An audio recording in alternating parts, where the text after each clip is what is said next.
선생님 말씀대로 장기간 학대가 계속 되었다는 말입니다, 여러분들. 자, 그럼 우리가 이런 상황에 뭔가 법적으로 대응을 하거나 아이를 보호하기 위해서는 어떻게 했을까요? 바로 경찰이나 아동보호소에 연락을 했겠죠. 자, 우리가 누군가에게 도움을 주고 싶고 구해주고 싶을 때 우리는 경찰에게 도움을 청합니다. 그래서 그들 선생님도 그들에게 도움을 청해요. 자, 그렇지만 경찰들은요, 양부모에게 무혐의 처분을 내립니다. 학대로 보지 않은 거죠. 자, 양부는 이렇게 말했어요. 정인이 나이 때에 생기는 아토피는 태열이다. 그리고 정인이의 피부는 원래 좀 까무잡잡했고 몽고만 점이 있어서 멍이나 이런 걸로 볼 수가 있다. 근데 경찰들도 그것을 인지하고 그런 무혐의 처분을 내린 거다라고 아까 인터뷰 영상에서 그런 말을 했었는데요. 양부의 이야기는 제가 지금까지 짤막하게 보여드린 영상과 사진만으로도 충분히 거짓말임이 판명되죠. 자, 어린이집 선생님들은 정인이가 2달이 넘게 오지 않다가 다시 만날 수 있었던 건 지난해 9월 23일이라고 합니다. 자, 다시 봤을 때 선생님들은 정인이의 모습을 보고 경악을 금치 못했다고 합니다. 자, 이게 바로 정인이의 모습입니다. 입양 전과 입양 후가 너무 다른데요. 태어날 때부터 3.6kg로 태어났고 발육 상태도 굉장히 좋았고 건강했었던 정인입니다. 자, 2달 전까지만 해도 굉장히 무탈해 보였던 아이가 2달이 지난 뒤에 오자 아이의 다른 아이의 모습이었다고 합니다. 제가 사진 조금 크게 해서 보여드릴게요.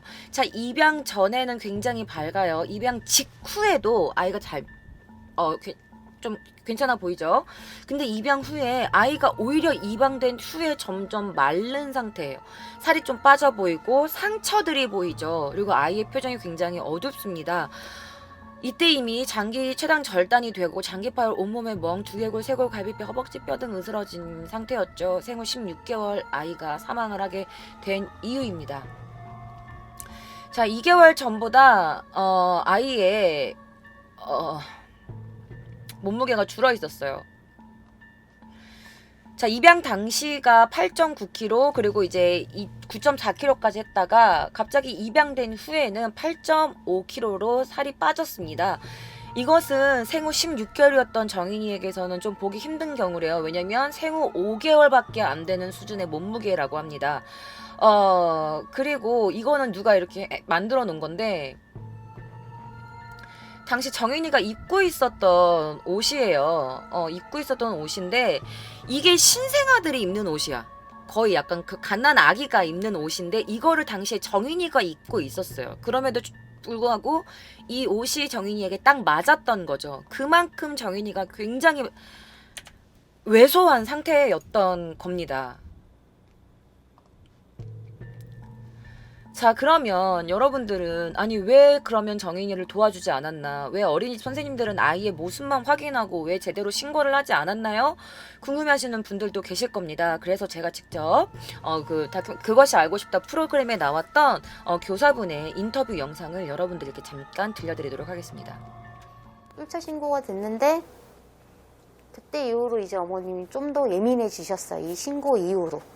항의도 하셨죠. 상체 위주로 아이가 멍이나 상처가 있었는데 이날이 이제 양쪽 허벅지에 같은 위치에 두세 군데 멍이 비슷한 위치에 있었어요. 그래서 어떻게 생긴 건가요? 했더니 어머님이 어제 아빠가 씻겼는데 마사지 해주다 생긴 것 같아요. 아직 돌도 안 되는데 뼈가 생성이 아직 좀 단단하게 안 된 상태잖아요. 근데 저 정도 압으로 마사지를 해주나요? 경찰분이 뼈가 부러지거나 뭐 우리가 찢어져서 그러지 않는 이상 아동학대로 사진을 보기 그러니까 무혐의로 나왔겠죠. 근데 너무 부러지거나 찢어져야 아동학대로 인정될 수 있다. 자, 아이의 마사지를 해주다가 아예 멍이 들었다라고 하는데 다리가 정인이가 O자여서 그거를 고쳐주려고 마사지를 해주다가 상처가 난 거다라고 말을 했대요. 양부라는 사람이. 자, 그래가지고 이제 경찰에 신고했는데 무혐의 판정이 났어요. 그랬더니 이 정인이의 양 부모가 다음날 어린이집에 찾아와서 따졌다고 합니다. 따지듯이 왜 병원에 데려갔냐고, 왜 말도 없이 데려갔냐고 따졌다고 해요. 자, 양부모는 이 상황이 짜증났을 거예요. 그죠? 이 모든 짜증이 그러면 어떻게 됐냐? 모두 16개월밖에 안 된 아기 정인이에게 갔습니다. 자, 아이의 학대를 확신해서 병원과 경찰에 모두 신고를 했지만 그때마다 정인이는 또다시 집으로 돌아갔대요. 자, 그리고 그 돌아간 집에서는 우리가 상상하지도 못할 만큼 끔찍한 일들을 당했겠죠. 자, 온 국민의 안타까움과 분노를 샀던 이 정인이 사건에서 이해하기 힘든 대목이 하나 있을 거예요. 아니, 아이를 이렇게 학대할 거면 왜 아이를 입양했을까? 2달 동안 매달 찾아와가지고 정인이를 그렇게 예뻐하더니 왜 이렇게 학대했을까? 자, 정인이를 입양했던 이들 부부. 자, 5일 MBC 뉴스데스크에서는요, 이 양부모가 2019년 7월 정인이를 데려오면서 입양 기관에 냈었던 에세이가 있다고 합니다. 자, 이 에세이 내용과 입수한 수사 기록을 토대로 그들이 왜 아이를 입양했냐 추측을 해봤더니 바로 자신들의 친딸을 위한 목적이 가장 컸다는 게 수사기관의 판단이라고 설명했습니다. 자, 이거는 그녀가 직접 이 양모라는 여자가 직접 맘카페에 쓴 글인데요. 조금 크게 해서 보여드릴게요. 남편과의 의견이 갈리네요. 안씨랍니다. 저는 소린이가 좋고 남편은 유라가 좋대요. 첫째는 땡하예요 라면서 둘째 아이의 이름을 짓는 어떤 걸 하는 게 좋겠냐라고 해서 정인이를 유라라고 불렀다고 합니다. 자, 그래서 또 이렇게 말해요. 구석을 좋아하는 아이가 있나요? 애들은 좁은 공간이란 구석을 좋아하는 거 알고는 있었지만 우리 첫째는 유난히 심해요. 그러니까 자신의 친딸을 뜻하는 것 같아요. 자, 오늘도 어김없이 구석을 찾아가 답답하게 놀고 있네요. 크크. 넓은 공간은 필요가 없고 숨고 처박히고 이런 걸 너무나 좋아하심. 혼자 노는 건 상관없는데 꼭 들어가자고 같이 들어가자고 해서 피곤하네요. 여름엔 세상 덥. 이불까지 덮고 놀아달라고 할 땐 한숨부터 나오고 그러면서 이런 글을 남깁니다. 얼른 둘째가 커서 수준 맞게 놀아줬으면 좋겠어요. 라는 글을 씁니다. 둘째가 빨리 커서 수준 맞게 놀아줬으면 좋겠다라는 글을 맘카페에 올리게 됩니다. 자, 양엄마 A씨를 잘 알고 있던 주변인들이 이렇게 말합니다. 집 입양의 가장 큰 동기는 친딸에게 같은 성별의 동생을 만들어주기 위한 것으로 보였다라면서 경찰에 진술했는데요. 수사기관은 이런 정황들을 토대로 친딸의 성장 과정에서 뭔가 친딸과 이 정인이가 정서적 유대관계를 길러주기 위해 터울이 적은 아이를 입양하기로 마음 먹었던 게 아닌가라는 게 추측입니다. 그러니까 자신의 딸의 뭐 EQ를 위해서, 자신의 친딸의 EQ나 약간 정서 발달을 위해서 정인이를 입양한 걸로 보인다라는 뜻이죠. 그리고 두 살 많은 자신의 친딸과 정인이의 이름을 돌림으로 맞추기 위해서 정인이를 율하라고 불렀다고 합니다. 자, 그런데 막상 입양을 하고 보니 쉽게 정이 가지 않았고 육아 과정에서 스트레스를 받게 됐다. 그래서 결국 학대하고 방임하게 된 게 아닌가라는 일부 사람들의 추측도 있었습니다. 자, 폭행은 알려진 것만 조사로 6차례 이상, 방임은 최소 16차례라고 합니다. 여기서 방임이라는 건 아이를 혼자 두고 어딘가에 갔다는 거죠. 그러니까 아이를 방치한 거죠. 이게 경찰 조사 결과로 나온 거예요. 사람들은 이렇게 말합니다. 양모에게 정인이는 단지 친딸에게 선물한 인형에 불과했을지도 모른다 라는 의견들도 많았어요. 자, 더 소름 끼치는 걸 알려드리겠습니다. 자, 바로 이 양부인데요. 이 양부는 회사에다가도 나는 입양을 했어요 라면서 회사에 말할 정도로 입양을 했다는 걸 알렸고요. 자랑하듯이 알렸고, 그리고 그것이 알고 싶다 그 이PD님의 말에 따르면 정인이의 양부모는 다른 사람들이 묻지도 않았는데 우리 애 입양했어요 라고 말을 했대. 그리고 어떤 카페에 가가지고 인터뷰를 한 결과 어떤 카페에 들어갔는데 갑자기 이 양모가 정인이를 데려갔는지 뭔지 모르겠는데 문을 열고 들어가서 저 입양했어요 라고 말을 했대. 그래서 그 카페 사람은 아니 물어보지도 않았는데 왜 입양했다고 말을 하는 거지? 하면서 되게 당황해했다고 합니다. 그래서 이 PD님이 굉장히 그거를 듣고 소름이 끼쳤다라고 말씀을 하시더라고요. 입양 사실을 막 홍보했대. 여기 보시면 그 양부가 뭐라 그랬는지 알아? 입양은 부끄러운 게 아니라 축하받을 일이라고. 아내는 그래서 SNS 등 그런 모임에서 수시로 얘기를 했던 겁니다. 이게 연예인들만 하는 게 아니라 일반인들도 이렇게 할 수 있다는 걸 보여주고 싶었어요. 라고 말을 한 거지. 그러니까 이 사람들은 약간 이게 그런 걸 수 있어. 민하우젠지홈이라고 해가지고 예전에 그런 사건 있었잖아요. 자신의 아이를 학대를 한 거야. 근데 사람들한테는 아이가 아파요 라고 해놓고 그런 것들을 SNS에 올리거나 아이가 지금 굉장히 사고를 당했는데 그걸 사진 찍어서 SNS에 올리는 거야. 그래서 자신의 아이를 학대하면서 다른 사람들의 관심을 받는 그런 병이 민하우젠 증후군, 다른 사람들의 관심을 갈구하는 그런 병이 있는데 이 사람들은 딱히 그런 건 아닌 것 같아. 그냥 미친 사람들인 것 같아요. 그냥 자기들이 입양했고 우리가 이렇게 좋은 일을 했어 라는 걸 자랑하고 싶었던 것 같죠. 그 단지 이 이유 때문만은 아닐 거라는 생각이 들어서 조금 더 제가 찾아본 결과 이런 의견이 나왔습니다. 자, 사실 저는 한국에 뭔가 이런 대출이라든지 뭐 집 장만 이런 거를 잘 몰라요. 그런데 이 내 집 마련 디딤돌 대출이라는 것 중에 이런 게 있다고 합니다. 신청 대상 중 조건의 하나가 부부 합산 연소득 6천만 원, 단 생애 최초, 신혼 2자녀 이상의 경우 7천만 원까지, 그 이하의 무주택 세대주 뭐 이런 게 있대요. 근데 실제로 이들이 집을 한 개 나와요. 여기 보시면 등기 보이시죠? 실제로 집을 구입을 했더라고요. 자, 아파트 청약을 받기 위해서 입양을 했다라는 의견이 나왔습니다. 아파트 청약에서 부양가족은 1인당 5점씩 가산점이 있대요. 청약시 가산점제는요, 무주택 기간과 청약통장, 그리고 청약통장 가입기간, 부양가족 수에 따라서 점수가 달라지기 때문에 이 가점을 받기 위해선 부양가족 수가 매우 중요하게 작용한다고 합니다. 그래서 이 장씨 부부가 정인이를 입양할 당시에 사실은 이 아이를 위한 것이 아닌 아파트 청약을 받기 위해 이 부양가족을 채워서 점수를 따기 위해서 정인이를 입양했고, 목적이 달성됐어. 왜? 집을 청약받았으니까. 목적이 달성되자 정인이에 대한 양육 이유가 사라진 거죠. 그러니까 목적을 다 채웠으니까 볼일 없어진 거지. 그러니까 양육비라든지 양육 부담도 되고, 그냥 난 이미 할 거 다 했는데 아이가 예쁘겠어? 아이가 꼴 보기 싫은 거야. 그러니까 학대했을 가능성도 있지 않나라는 게 사람들의 의견입니다. 자, 사실 신고는 재차 신고가 됐었어요. 1차 최초 신고는요 2020년 5월 25일, 그리고 2차 재신고는 2020년 6월 29일입니다. 자, 신고가 계속 됐어요. 한 번만 된 게 아니에요. 자, 양모는 이미 굉장히 심각하게 훼손됐던 아이의 상태가 있었음에도 불구하고 또다시 재차 폭행을 한 거야. 그러니까 2차 재신고가 들어간 거겠죠. 이에 대해서 양모는 자신은 폭행하지 않았다, 실수였다, 잠깐 살짝 요렇게 계속 진술을 하고 있어요. 이렇게 말합니다. 아이가 밥 투정을 해서, 밥을 잘 안 먹어서, 계단에서 굴렀다. 이 모든 아이에 관한 학대 정황들을 모두 정인이 아이 탓을 한 거죠. 자, 이거는 자, 췌장.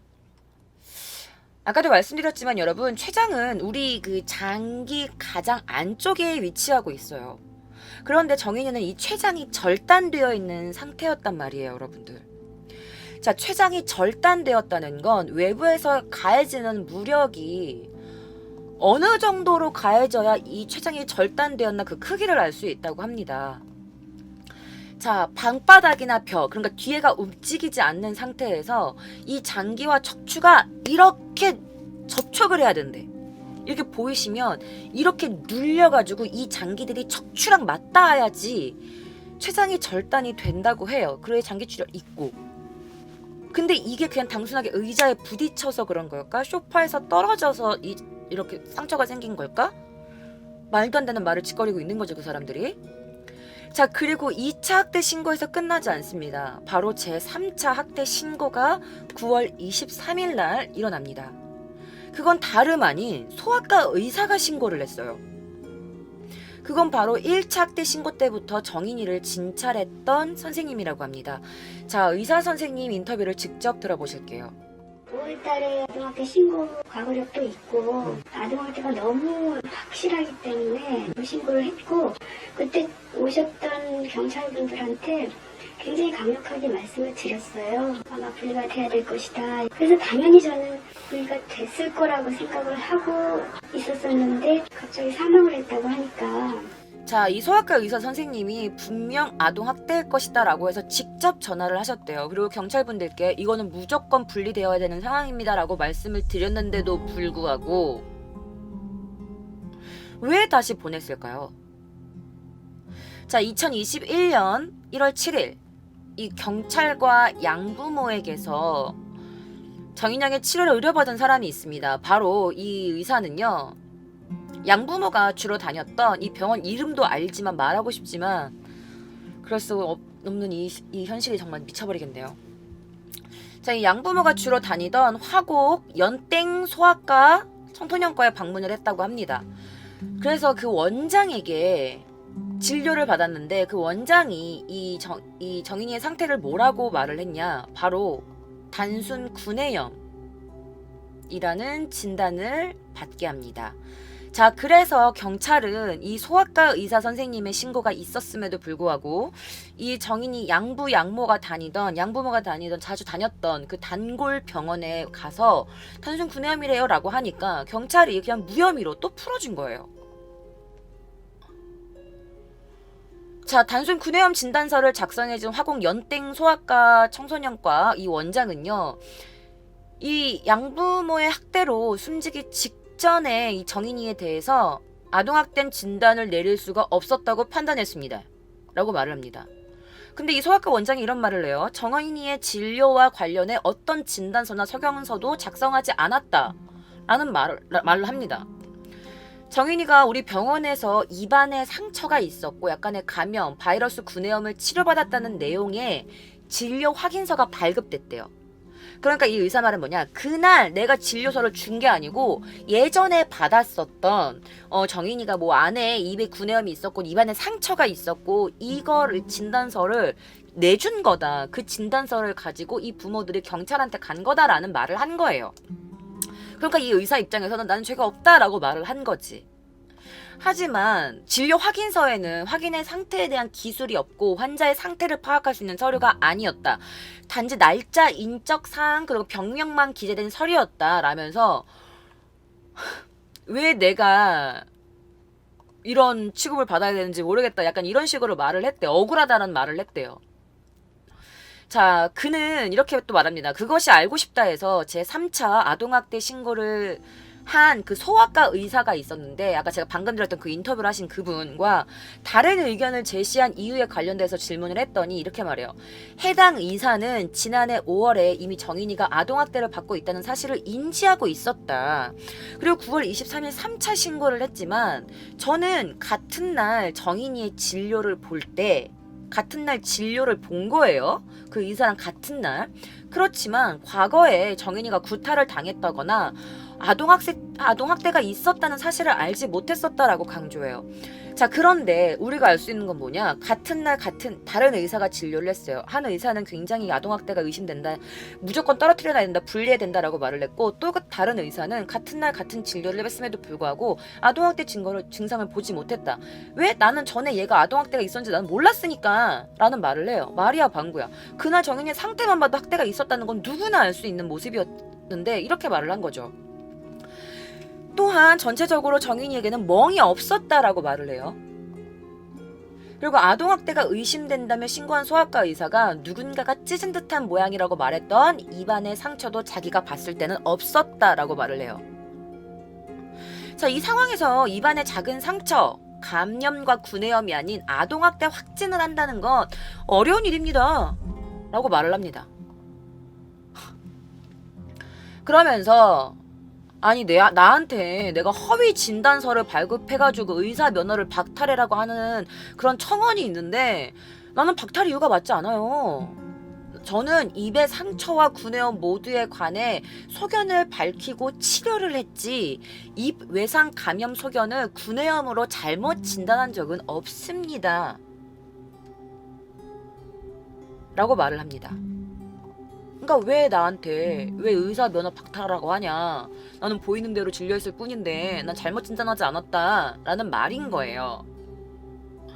그러면서 멍자국을 못 보고 상처도 못 봤다. 아동학대를 몰랐다? 이 말이 된다고 생각하십니까, 여러분들? 그래서 이 글을 본 많은 분들이 이 경찰과 아동보호 관계자가 같이 왔는데 그 병원에 같이 갔는데 몰랐다는 게 말이 되냐. 한눈에 보기에도 온몸이 이미 멍투성이었고 그거를 의사가 몰랐다면 장님이 아니냐라는 많은 사람들의 분노가 있었습니다.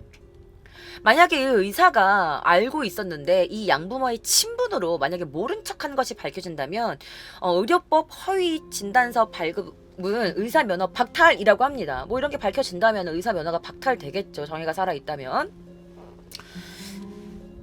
자, 그러면서 이게 자기가 이미 그 아동학대를 묵인하고 허위 진단서까지 발급했는데 이게 들통날 위기에 처하자 이걸 피하려고 나는 아동 당한지 난 몰랐다. 난 몰랐던 사실이다 라고 주장하는 거 아니냐라면서 많은 사람들이 굉장히 분노했습니다.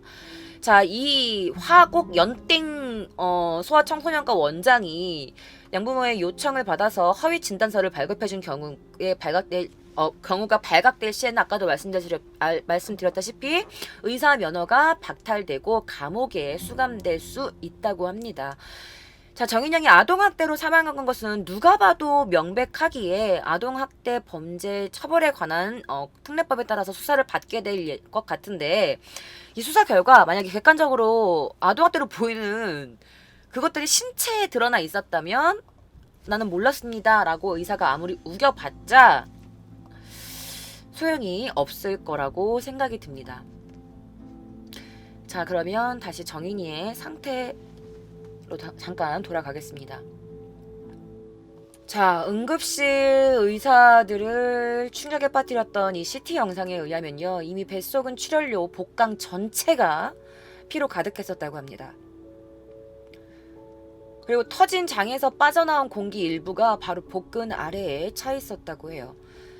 자, 생후 16개월이었던 정인양은요, 2020년 10월 13일 오전에 밥을 먹지 않는다는 이유로 오전 9시 1분부터 10시 15분까지 1시간이 넘는 시간 동안 학대를 당했었던 걸로 밝혀졌습니다.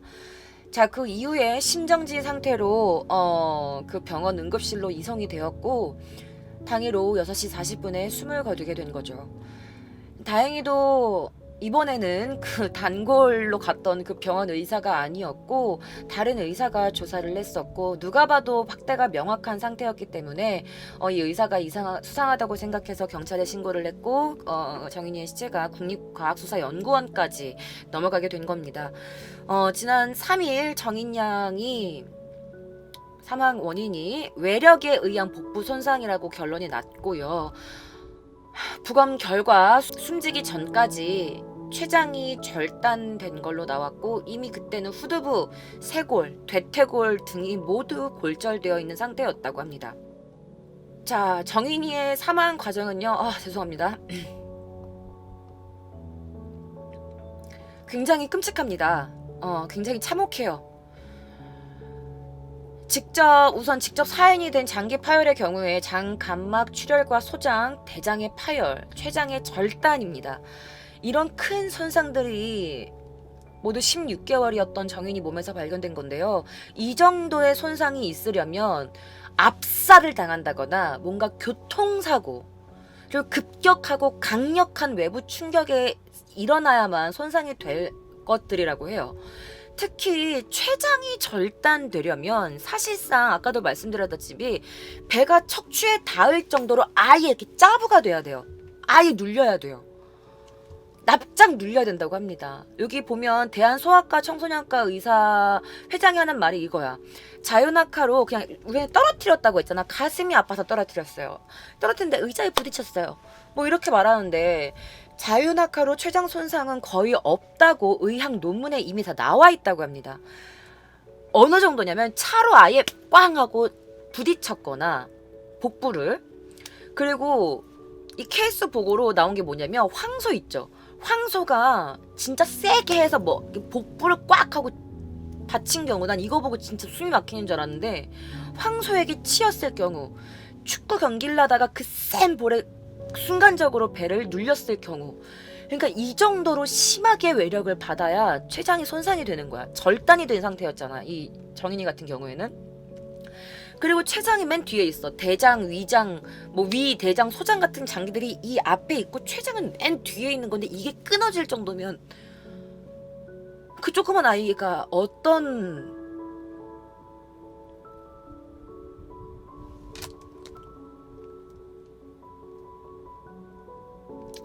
자, 남궁인 응급의학과 전문의는요, 정인이는 이미 사망 전날에도 극심한 복통과 메스꺼움으로 인해 음식물을 섭취하기 매우 고통스러웠을 것이다 라고 말을 합니다. 자, 췌장은 인체 깊숙한 곳이 존재합니다. 여러 장기들에게 둘러싸인 거예요. 자, 3세 아동의 경우, 그러니까 정인이 나이보다 나이가 많았을 경우입니다. 자, 췌장이 절단되려면 이거는 이제 그것이 알고 싶다 해서 직접 실험을 했어요. 근데 그거는 너무 조금 그걸 보여드리려고 그랬어. 사람이 막 이렇게 실험하는 게 있었거든. 췌장이 절단되려면 3,800에서 4,200뉴턴 정도의 강한 충격이 가해져야 된대요. 자, 교통사고 충격. 남자 73kg 프로 선수의 타격기를 맞았을 때 충격이래요. 남자도 미들급 정도의 프로 선수의 타격이 맞았을 경우래요. 그리고 이 실험을 했는데 이 가해자와 신체 조건이 비슷한, 그러니까 이 양모와 비슷한 그 56kg의 성인 여성이 아기에게 이 정도 충격을 강하려면 어떻게 해야 되냐면, 그 약간 아기 모형을 이렇게 매트에 눕혀놓고 그 성인 여자가 거기서 뛰어내려, 소파에서. 그렇게 뛰어내려서 발로 아이의 배나 등을 내 온 체중을 실어서 뛰어내리는 거야. 아이를 이렇게 짐 뭉개는 거야. 온 체중을 실어서. 그래야 췌장 절단이 가능하다고 나왔어, 이 실험에서. 자, 이 실험의 결과가 알려주는 바가 뭐야? 보통 체형인 여자가 아이를 약하게 때리거나 실수로 떨어뜨려서는 췌장이 절단된 수준의 충격을 주기 매우 어려운 거야. 절대 어렵다는 거죠. 그리고 이 온 체중을 실어서 피해자를, 우리 정인이를 의도적으로 공격해서 강한 충격을 줬을 가능성이 아주 높다는 거죠. 자, 제가 이 표시를 해왔는데요. 당시 정인이의 모습입니다. 자, 언뜻 보면은 어깨에 있는 게 뭐 가방같이 보일 수도 있겠지만요. 여러분, 사실은 이거는 정인이가 깁스를 하고 있을 때의 모습입니다. 자, 장기 일부에서도 사망 전에 적어도 일주일 이전에 충격을 받았던 장기가 손상되어 있었다라고 합니다. 그러니까 이미 충격을 받은 상태에서 또다시 충격을 가한 거예요. 장기 학대가 밝혀지는 부분인 거죠. 자, 그 손상되었다가 회복된 흔적인 섬유와 소견이 보였었고요. 양 팔과 가슴에만 10군데 가량의 골절 유압 흔적이 있었대요. 그러니까 부러졌다가 다시 붙었다가 부러졌다가 다시 붙었다가 나아가는 과정도 있었고 부러진 것도 있었던 거야.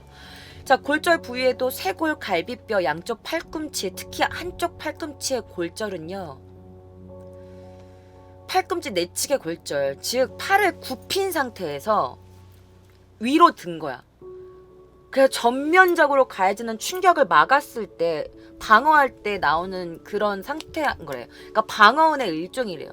그래서 이제 성인이 아이의 팔을 잡아서 던질 때 생기는 부상이거나 아이가 뭔가 막았을 때, 여기가 완전 다 부러졌으니까. 그리고 갈비뼈는요, 우리가 봐봐, 만져보세요.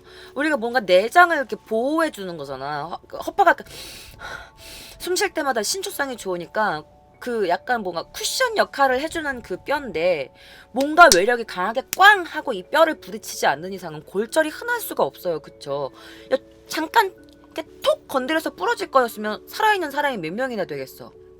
그러니까 이 전문부의 그런 골절 들 중에서도 연속 골절도 발견됐다고 합니다. 자, 쇄골에 같은 경우 이 깁스를 하고 있죠. 대부분 심하게 넘어지거나 예를 들면 팔을 잘못 짚거나 할 때 어깨로 충격이 전해져서 생기는 경우가 있는데요.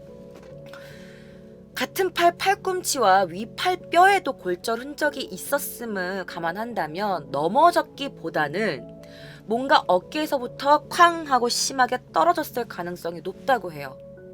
아니면 누군가가 발로 밟거나 아니면 물건에 깔리거나 무언가로 맞았을 가능성이 매우 높다고 합니다. 하지만 그럼에도 불구하고 가해자들은 계속 이렇게 우기고 있어요. 약하게 몇 대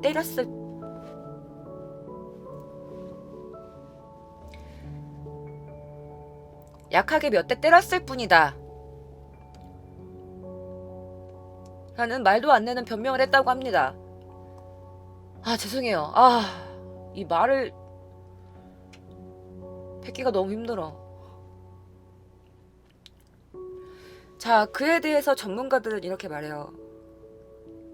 그 정도 폭행으로는 장기 절단이나 후두부, 쇄골 등이 골절되는 것은 불가능하다라고 말했습니다.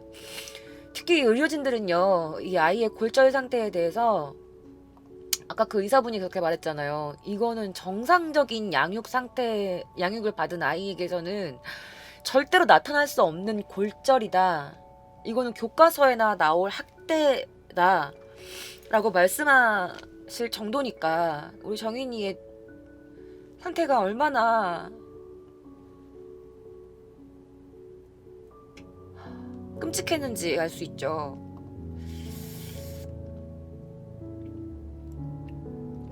자, 이런 상황에서 사망 원인으로 보이는 이 장기 파열 그리고 장 감막 출혈과 췌장 절단은요, 워낙 그 상처가 크기 때문에 아마도 그 상처들은 사건 당일날 발생한 것이 아닌가라고 그럴 가능성이 높다라고 말씀하셨다고 합니다. 자, 전문가에 의하면요, 어린이집 CCTV를 보았을 때 이미 사망 전날부터 굉장히 아이가 극심한 고통으로 인해서 음식 섭취도 불가능했을 거고, 물이나 우유를 마시는 거, 그러니까 그 액체로 된 것을 먹었을 때도 굉장히 고통스럽고 메스꺼웠을 거다라는 말을 했어요. 그리고 의사분이 뭐라고 말했냐면, 사망 전날이라도 병원에 왔으면 살 수 있었을 것이다 라고 말씀을 하셨어요. 자, 당일 정인이의 모습입니다. 사망 전날의 모습인데요. 자, 사망 전날 정인이는 굉장히 오랜만에 어린이집에 등원했다고 합니다. 윗배가 심하게 부풀어 있었고 서 있을 힘도 없어서 어린이집 선생님들이 번갈아 가면서 안아주었다고 해요. 자, 16개월의 이 조그만 아이는요, 선생님한테 안겨 있을 때도 힘겹게 눈을 떠서 안아준 사람들의 얼굴을 확인했고, 스스로를 굉장히 포기한 것처럼 보이면서 마냥 축 처진 채로 선생님들한테 안겨 있었다고 합니다. 자, 그리고 당일날, 사건 전날이죠. 그러니까 이날 오후 5시 30분이 넘어서 이 양부가 데리러 왔다고 해요. 그래서 선생님들이 그날 이 정인이의 상태가 너무너무 심각해서 이렇게 말했다고 합니다. 자, 아이가 이렇게 선생님들이 뭐 이렇게 확인도 하고 뭔가 아이의 몸 상태가 안 좋은 걸 확인했을 거 아니에요. 그래서 아버지한테 이렇게 말씀을 드렸대요. 그 양부한테, 아버님, 오늘 정인이가 너무 힘들어했어요. 그리고 정인이 기저귀를 오늘 한 번도 갈지 않았어요, 아버님 이라고 했대요. 자, 정인이는 아직 돌이 16개월밖에 안 된 애였어.